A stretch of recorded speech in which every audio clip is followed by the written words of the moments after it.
नमस्कार। जन टीवी के उत्तराखंड के इस खास बुलेटिन में एक बार फिर से आप सभी का बहुत स्वागत है। मैं हूं आपके साथ प्रियंका तिवारी। खबरों को विस्तार से जानेंगे, लेकिन उससे पहले एक नजर हेडलाइंस पर। अल्मोड़ा में खेती बचाओ अभियान में शामिल हुए मुख्यमंत्री पुष्कर सिंह धामी। रासायनिक प्रयोगों से मिट्टी की घटती उर्वरा शक्ति पर जताई चिंता। पारंपरिक नौले और धारों को बचाने की भी अपील।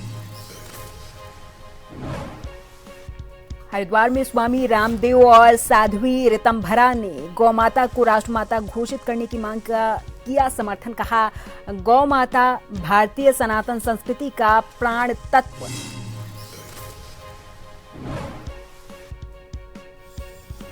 दायित्वधारियों की नियुक्ति को लेकर उठ रहे सवालों पर भारतीय जनता पार्टी का पलटवार। प्रदेशाध्यक्ष महेंद्र भट्ट ने कहा, भाजपा और कांग्रेस में जमीन आसमान का अंतर। सहयोग के लिए बनाए जाते हैं दायित्वधारी कार्यकर्ता। रामनगर में नगरपालिका की बड़ी कार्रवाई। कई इलाकों में अवैध अतिक्रमण किए ध्वस्त। सामान जब्त कर गंदगी फैलाने वालों के काटे चालान।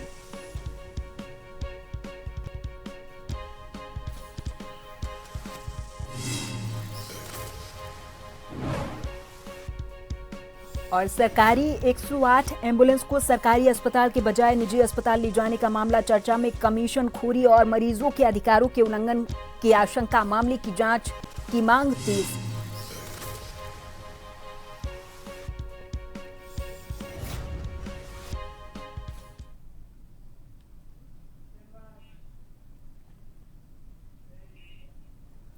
अल्मोड़ा के हवालबाग में आयोजित खेती बचाओ अभियान में मुख्यमंत्री पुष्कर सिंह धामी शामिल हुए। सीएम धामी ने इस दौरान कहा कि खेती बचाने का ये अभियान अब जन आंदोलन का रूप ले चुका है और लाखों किसान मिट्टी को बचाने के लिए आगे आ रहे हैं। उन्होंने कहा कि लगातार रासायनिक प्रयोगों से मिट्टी की उर्वरा शक्ति घट रही, जिसका असर खेती और मानव स्वास्थ्य दोनों पर पड़ रहा है। इस दौरान उन्होंने जलवायु संकट और घटते जल स्रोतों पर चिंता जताई और पारंपरिक नौले और धारों को बचाने की अपील की है।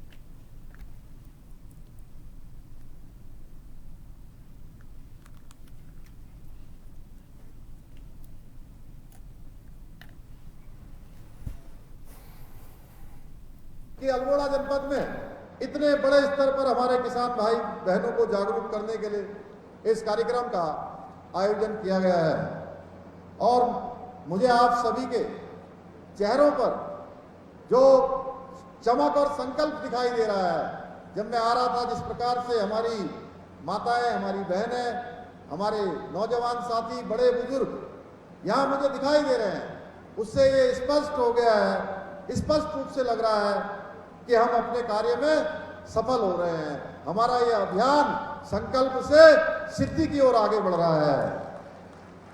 मेरे किसान भाइयों और बहनों, आप केवल अन्नदाता नहीं हैं, आप देश के वीर सैनिकों की तरह हमारे समाज के असली नायक हैं, असली हीरो हैं।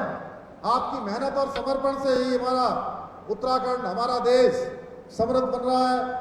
आज का भारत आपकी इसी ताकत के दम पर आगे बढ़ रहा है।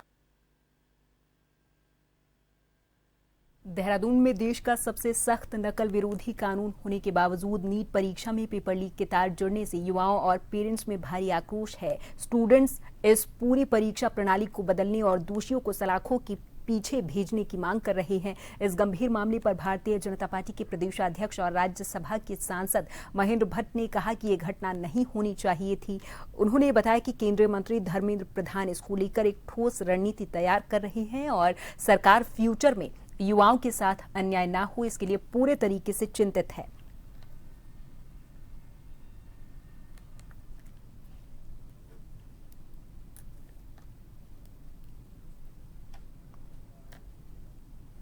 यही देखे, ऐसा होना नहीं चाहिए था। सरकार उसके लिए चिंतित है और केंद्रीय मंत्री लगातार उसकी मॉनिटरिंग कर रहे हैं। एक अच्छी नीति उसके लिए बना जिससे इस प्रकार की घटनाएं न हो।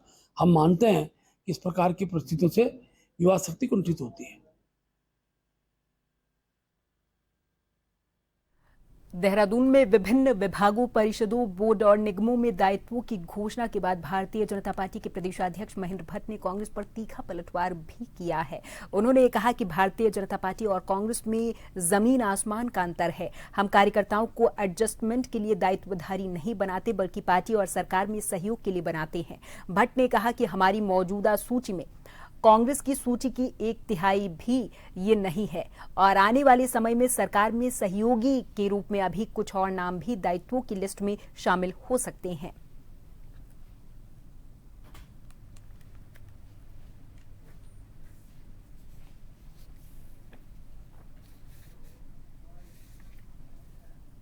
पर कांग्रेस में जमीन आसमान का अंतर है। हम लोग कार्यकर्ता को एडजस्टमेंट के लिए दायित्वधारी नहीं बनाते, हम पार्टी के अंदर और सरकार में समन्वय के लिए दायित्वधारी बनाते हैं। और हमारी अभी सूची जो है 1/3 भी नहीं है कांग्रेस की। इसलिए क्या है कि जो भी कार्यकर्ता इसको सरकार में सहयोगी के रूप में लेना, ऐसे लोग ले जा रहे हैं। हो सकता है कुछ और नाम भी इसमें सम्मिलित होंगे। रामदेव और साध्वी ऋतंभरा ने गौ माता को राष्ट्रमाता घोषित करने की मांग का पुरजोर समर्थन किया है। दोनों ही संतों ने ये कहा कि गौ माता केवल एक पशु नहीं बल्कि भारतीय सनातन संस्कृति का प्राण तत्व है। प्राचीन काल में गौ आधारित कृषि और अर्थव्यवस्था के कारण ही भारत समृद्ध था। उन्होंने गोबर आधारित प्राकृतिक खेती को बढ़ावा देने और रासायनिक खेती पर निर्भरता कम करने पर जोर दिया है। संतों ने ये मांग की कि रासायनिक सब्सिडी का लाभ सीधे किसानों को मिले और बेसहारा नंदियों के लिए नंदीशालाएं बनाई जाएं। उन्होंने सरकारों से इसे राजनीति से ऊपर उठकर देखने की अपील की है।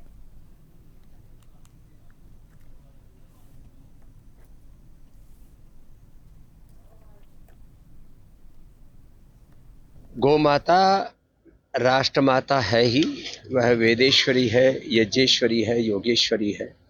और गो आधारित धर्म व्यवस्था, गो आधारित अर्थव्यवस्था, गो आधारित शासन तंत्र युगों युगों से भारत में था। तब भारत में स्वास्थ्य, सुख, समृद्धि सब प्रकार की खुशहाली थी। गाय के गोबर से जब खेती होगी तो ये मोटापा, BP, sugar, thyroid, asthma, arthritis, liver, kidney failure, cancer जैसे रोग नहीं होंगे। और गोमूत्र पर इतना अनुसंधान हुआ है, हमने तो गोमूत्र में स्वर्ण तक की खोज की और गोमूत्र से बड़े बड़े क्रिटिकल रोगों को ठीक किया है।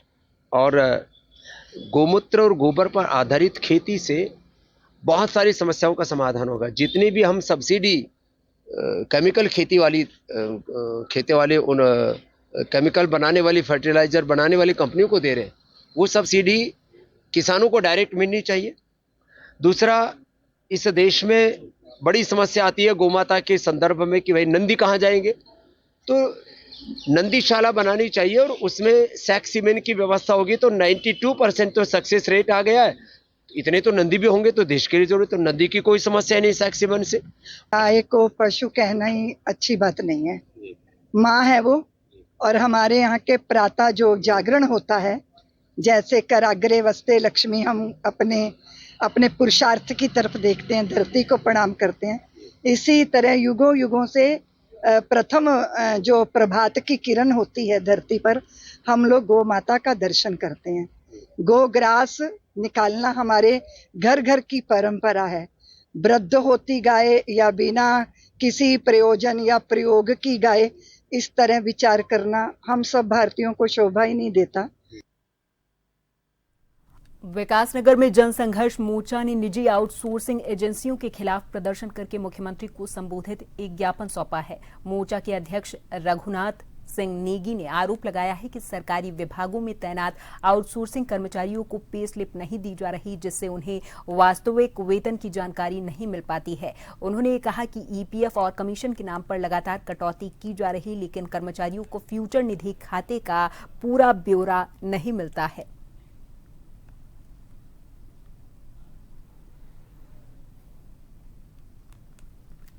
आउटसोर्सिंग एजेंसीज हैं प्राइवेट, उनके द्वारा प्रदेश के सरकारी विभागों में हो चाहे निगमों में जो कार्यजित किए गए हैं कर्मचारी, जो प्रायोजित किए गए हैं, उनको आज तक पे स्लिप नहीं दी जा रही है।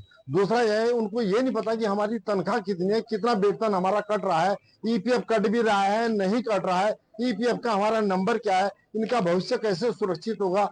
इनको जो दलाल हैं, जो आउटसोर्सिंग एजेंसी के माध्यम से वो लूटने का काम करे, इन पे नकेल क्यों नहीं कसी गई। इन तमाम चीजों को लेकर के आज हमारा आक्रोश है। हम सरकार को आज एक ज्ञापन सौंप रहे हैं यहाँ से उप जिलाधिकारी विकास नगर के माध्यम से कि इन कर्मचारियों की आप सुध लो। बहुत परेशानी है, बताइए, अगर 20,000 रुपए तनख्वाह मिली तो उसमें उनके हाथ में तो 10,000 पड़ रहे हैं।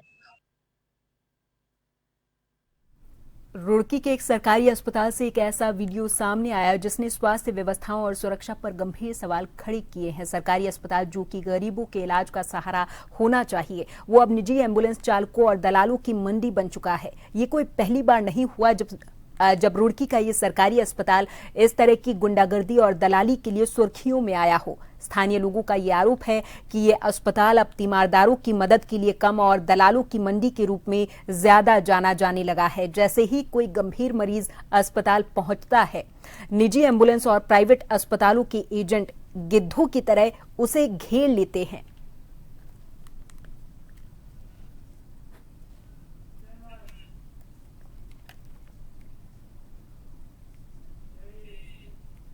तो रुड़की से सामने आए एक वीडियो ने स्वास्थ्य व्यवस्था पर गंभीर सवाल खड़े किए हैं। आरोप है कि सरकारी 108 एम्बुलेंस, जिसे मरीज को एक सरकारी अस्पताल से दूसरे सरकारी अस्पताल ले जाना था, उसे निजी मेडिवेन केयर अस्पताल पहुंचा दिया गया। यह अस्पताल पहले भी इलाज में लापरवाही और विवादों को लेकर चर्चाओं में रहा है।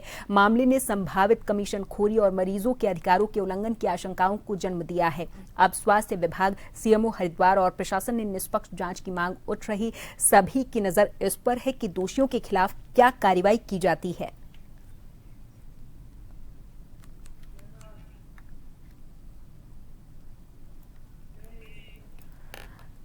रामनगर में नगरपालिका प्रशासन ने अवैध अतिक्रमण के खिलाफ बड़ी कार्रवाई की। पालिका की टीम ने कई इलाकों से अवैध अतिक्रमण ध्वस्त करने के साथ ही लोगों का सामान जब्त किया और गंदगी करने वालों का चालान करके जुर्माना वसूला है। अधिशासी अधिकारी आलोक उनियाल ने इस पर बताया कि मुर्गा मार्केट, फड़ बाजार और मुख्य बाजार में ये कार्रवाई हुई है। इसके अलावा मोती महल क्षेत्र में नजूल जमीन पर किए गए अतिक्रमण को ध्वस्त करके वहां सौंदर्यीकरण कराने की बात कही गई है।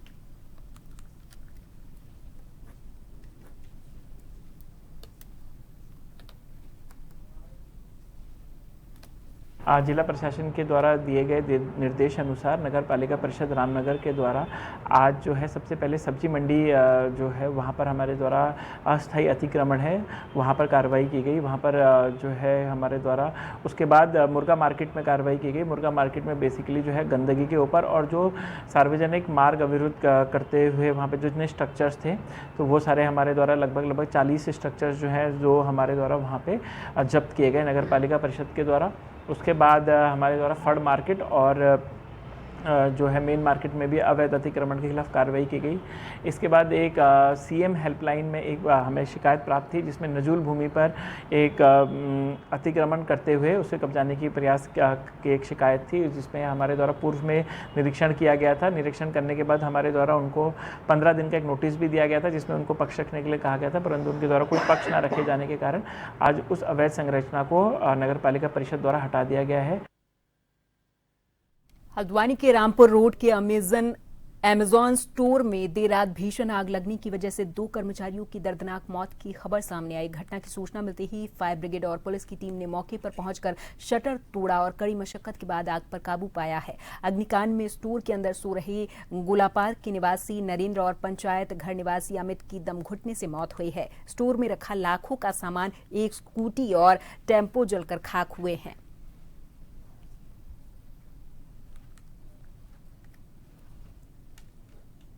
कल देर रात रामपुर रोड स्थित एक निजी कंपनी के गोदाम में एक अग्निकांड की घटना हुई, जहां पर देर रात हम लोगों को सूचना मिली। मौके पे तत्काल फायर ब्रिगेड की टीम और स्थानीय पुलिस जो है मौके पे पहुंची। वहां पर हम लोगों के द्वारा रेस्क्यू ऑपरेशन चलाया गया है, जिसमें हमारे पूर्व प्रयासों के बावजूद भी 2 लोगों की दुखद मृत्यु उस घटना में हो गई और जो घटना के कारण है उनकी जाँच की जा रही है। वहाँ पे हमें विभिन्न ऐसे साक्ष्य मिले हैं जिनका जो कि घटना के कारण से जुड़े हो सकते हैं, जो कि आगनी का कारण हो सकते हैं, और हम इन्हीं सभी पहलुओं पर हम गहनता से जांच कर रहे हैं और जो भी इसमें अग्रिम तथ्य आते हैं उसके हिसाब से विधिक कार्रवाई इसमें। सूबे के मुख्यमंत्री पुष्कर सिंह धामी ने वर्चुअल माध्यम से काशीपुर के 25 करोड़ 19 लाख के 3 विकास कार्यों का शिलान्यास और 2 विकास कार्यों का लोकार्पण किया है। मुख्यमंत्री धामी ने विभिन्न विकास योजनाओं के शिलान्यास और लोकार्पण कार्यक्रम को वर्चुअल माध्यम से संबोधित किया है। और कहा कि राज्य सरकार काशीपुर इलाके में समग्र विकास के लिए प्रतिबद्ध है और आधुनिक आधारभूत सुविधाओं के विस्तार के लिए तेजी से काम भी कर रही है। मुख्यमंत्री ने कहा कि काशीपुर शहर को जाम की समस्या से मुक्ति दिलाने के उद्देश्य से लगभग 34 करोड़ की लागत से 8 प्रमुख चौराहों के निर्माण और सौंदर्यीकरण का काम शुरू किया जा रहा है। इसी क्रम में प्रथम चरण में 2 महत्वपूर्ण चौराहों का शिलान्यास किया गया है।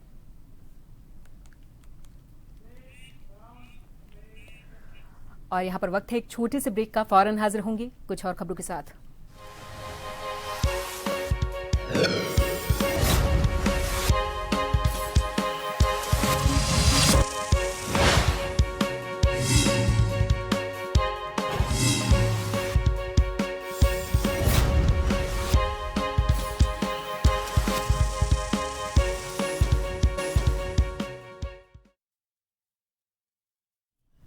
सूबे के मुख्यमंत्री पुष्कर सिंह धामी ने लोहिया हेड हेलीपैड कैंप कार्यालय में जनता और जनप्रतिनिधियों से मुलाकात करके जन समस्याएं सुनी हैं और समस्याओं का समाधान करने को कहा है। उन्होंने कहा कि जन समस्याओं का समाधान सरकार की प्राथमिकता है, इसलिए जनता की समस्याओं का जल्दी से समाधान किया जाए। इसके बाद पर्यावरण दिवस पर मुख्यमंत्री धामी ने कैंप कार्यालय परिसर लोहिया हेड में पौधरोपण करके पर्यावरण संरक्षण का संदेश दिया है। उन्होंने कहा कि हमें पौधरोपण ही नहीं, उनका संरक्षण भी करना होगा।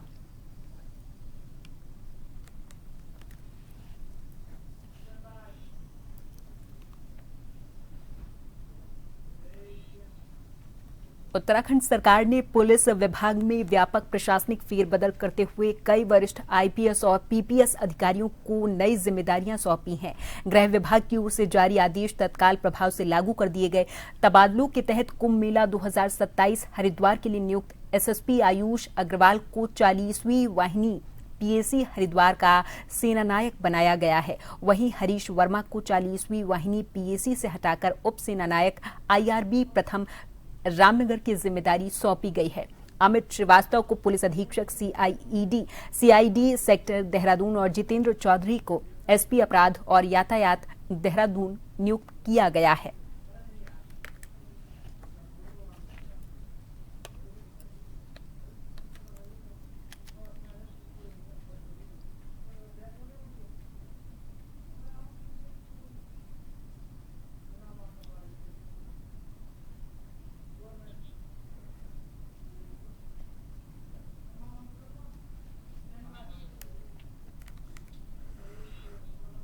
मोहान के आईएमपीसीएल फैक्ट्री पहुंचे उत्तराखंड के पूर्व मुख्यमंत्री हरीश रावत ने निजीकरण के मुद्दे पर केंद्र और राज्य सरकार को घेरा और कहा कि खरीदार कंपनी बेहद गलत कर रही है। कर्मचारियों के समर्थन में आयोजित धरना स्थल पर पहुंचे रावत ने कहा कि आईएमपीसीएल एक लाभ कमाने वाली संस्था है, इसके बावजूद इसे निजी हाथों में सौंपा जा रहा। उन्होंने ये आरोप लगाया कि खरीदार कंपनी केवल एक फ्रंट कंपनी है और इसके पीछे कोई अन्य बड़ा आर्थिक समूह मौजूद है।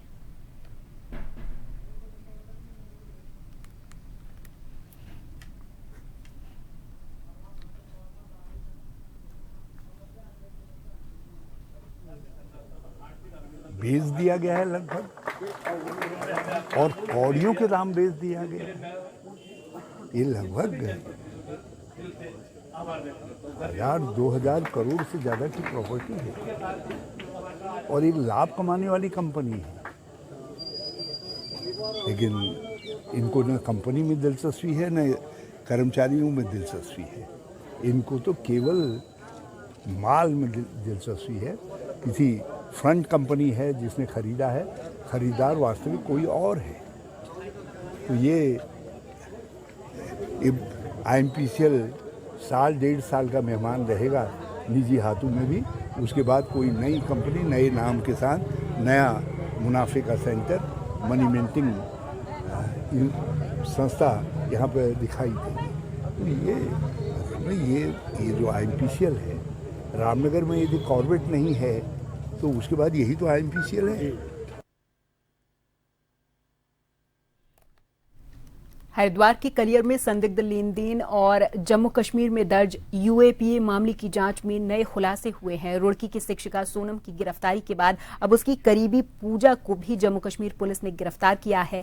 जांच एजेंसियों के मुताबिक पाकिस्तान से जुड़े संदिग्ध नेटवर्क और जम्मू कश्मीर के कुछ लोगों के माध्यम से किए गए इस वित्तीय लेन देन की जांच के दौरान पूजा की भूमिका सामने आई है। हरिद्वार एसएसपी नवनीत सिंह भुल्लर ने इस पर बताया कि पूछताछ और डिजिटल साक्ष्यों के आधार पर ये तथ्य सामने आए कि पूजा भी सोनम की तरह संदिग्ध खातों में धनराशि की लेन देन से जुड़ी हुई थी और कमीशन की आवाज में 4-5 लाख रुपए का ट्रांजैक्शन कर चुकी है। जम्मू कश्मीर पुलिस ने पूजा को स्थानीय स्तर पर कार्रवाई के बाद कोर्ट में पेश किया और ट्रांजिट रिमांड पर अपने साथ जम्मू कश्मीर ले गई है। अब जांच एजेंसियां ये पता लगाने में जुटी हुई हैं कि इस पूरे नेटवर्क में और कौन कौन से लोग शामिल हैं और संदिग्ध धनराशि का इस्तेमाल कहां किया जा रहा था।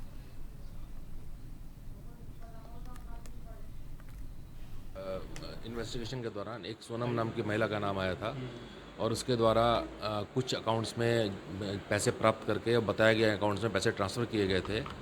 उसी संबंध में ये विवेचना करते हुए इसमें एक पूजा नाम की लड़की है, उसका नाम आया है। ये ग्रेजुएट है, 25 साल उम्र है और ये उसकी मित्र है सोनम की, जिसको पूर्व में अरेस्ट किया गया है। और पूछताछ जो हुई है उसमें इसने ये बताया है कि सोनम जो ये काम कर रही थी ट्रांजैक्शन का, उसने पूजा से ये कहा कि मेरे अकाउंट से ट्रांजैक्शन लिमिट रीच हो गई है और मेरे अकाउंट से ट्रांजैक्शंस नहीं हो रहे हैं। और उसने कुछ रकम इसके अकाउंट में फिर ट्रांसफ़र्स हुए और इसको फिर जो अकाउंट्स आगे बताए गए थे इसके द्वारा उसमें पैसा ट्रांसफ़र किया गया। तो इसमें जब ये ट्रांजैक्शन हिस्ट्रीज देखी गई तो जब इन्वेस्टिगेशन में आया है उनकी, तो फिर इसको अरेस्ट करके ट्रांजिट रिमांड लेके फिर कठुआ जनपद में लखनपुर पुलिस अपना ट्रांजिट रिमांड में इनको ले गई। 4 से 5 लाख रुपए पूजा ने भी ट्रांसफ़र किए हैं, जिसमें कि फिर इसको 10% कमीशन के हिसाब से पैसा मिला है। हरिद्वार दिल्ली राष्ट्रीय राजमार्ग को अतिक्रमण मुक्त बनाने के लिए प्रशासन ने एक बड़ा अभियान चलाया है। दरअसल राष्ट्रीय राजमार्ग प्राधिकरण, पुलिस और राजस्व विभाग की संयुक्त टीम ने हाईवे किनारे किए गए अवैध कब्जों पर कार्रवाई की और जेसीबी मशीन की मदद से अतिक्रमण हटाया है। अभियान के दौरान अधिकारियों ने स्पष्ट किया कि सड़क सुरक्षा और यातायात व्यवस्था में बाधा बनने वाले अतिक्रमण किसी भी हाल में बर्दाश्त नहीं किए जाएंगे।